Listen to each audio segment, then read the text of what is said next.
these topics are super uncomfortable. And it's not something that we hear at the water cooler. We don't really put it out there on social media.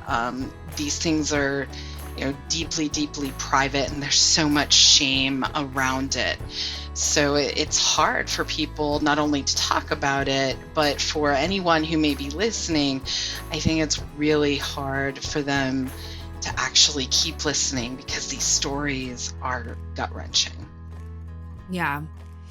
It's funny because as I've been going on this process of, getting this business up and running, getting the podcast up and running, whenever I tell somebody, what I'm doing and what I'm trying to create, they immediately go, oh my gosh, I have a friend who could totally use your services and totally listen to your podcast because they've gotten out of an abusive relationship and I don't know what to tell them. And to me, that says it's a problem that really isn't being addressed, right? People don't have a voice. They don't hear themselves reflected or see themselves reflected.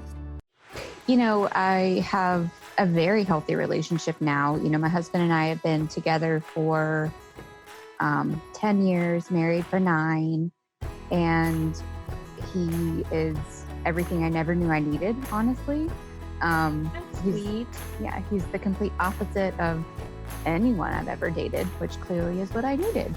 But I think I thought I was past things, and even recently, especially now in this pandemic when we're just home so much together, things have kind of crept up where I'm starting to realize that I'm still impacted a little bit, and I have had to explain why to him and realize that I never actually told the full story.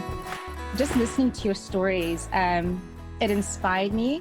I listened to Mary Beth, I think it was, who shared her story after so many years of going through it, and how she said, she still gets these triggers. And I was like, hey, me too.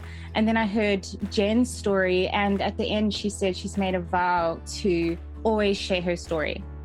And I felt like I have resisted putting my hand up and saying, this is my story. I think a lot of the time there's this sort of thing in my head where it's like, but was it really that bad? Are you just playing the victim? Minimize.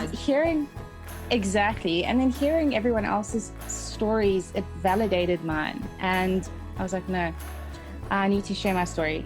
And so I reached out to you, initially thinking maybe I would just share it over email. And then you delighted me when you said you wanted to do a podcast. So great. I mean, that's exactly what my little vision was for this podcast, that it would reach people. I'm so excited it reached so far to you.